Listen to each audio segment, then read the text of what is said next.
Bon matin. Je suis présentement devant l'hôpital CHUM de Montréal. À l'entrée, il y a beaucoup de bruit, des camions. Donc, à l'entrée, justement, René Lévesque. Et j'ai vu ces structures-là et je me suis dit, il faut que j'arrête. Il faut que j'arrête de voir c'est quoi.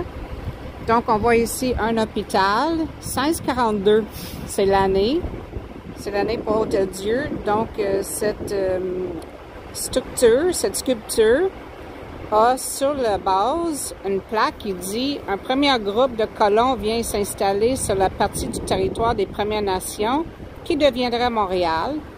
Un hôpital est fondé à l'intérieur du fort de Ville-Marie. » Alors, un petit leçon d'histoire. Moi, j'en apprends tous les jours. La prochaine structure, ça s'appelle Trois-Religieuses, 1659.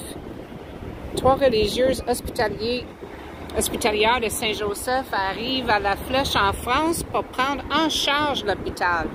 Donc, on voit la présence de la religion dans cette énorme structure.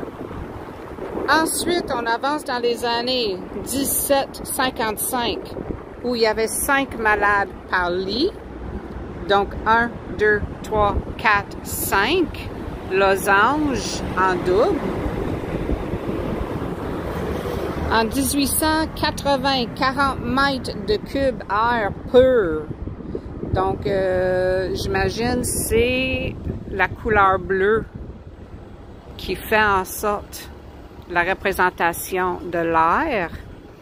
La prochaine, en 1885, dépenses annuelles en alimentation. Donc, on a des belles couleurs là, qui représentent les couleurs de l'agriculture. Donc, épices, mélasse, sirop, sucre, lait, etc.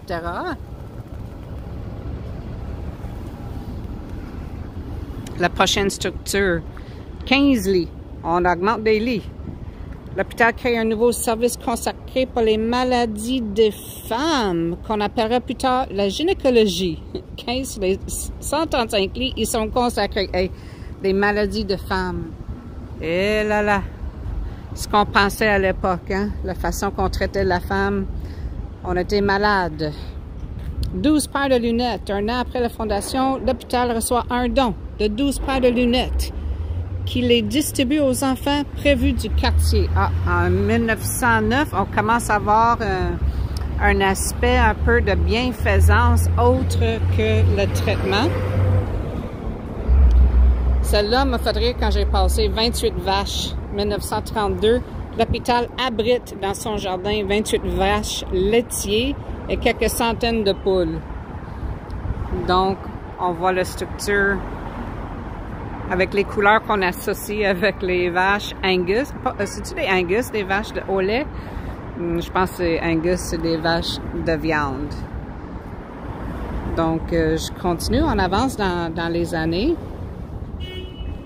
La prochaine, 1960, 24 heures sur 24, la salle d'urgence à l'hôpital est la seule à Montréal à être ouverte 24 heures sur 24, 7 jours par semaine. Quelle beauté cette structure-là. 12 paramètres sanguines. On avance, je dois avancer rapidement. 50 kilos de linge. Donc, le buanderie s'installe en 1984. On voit ce que ça donne.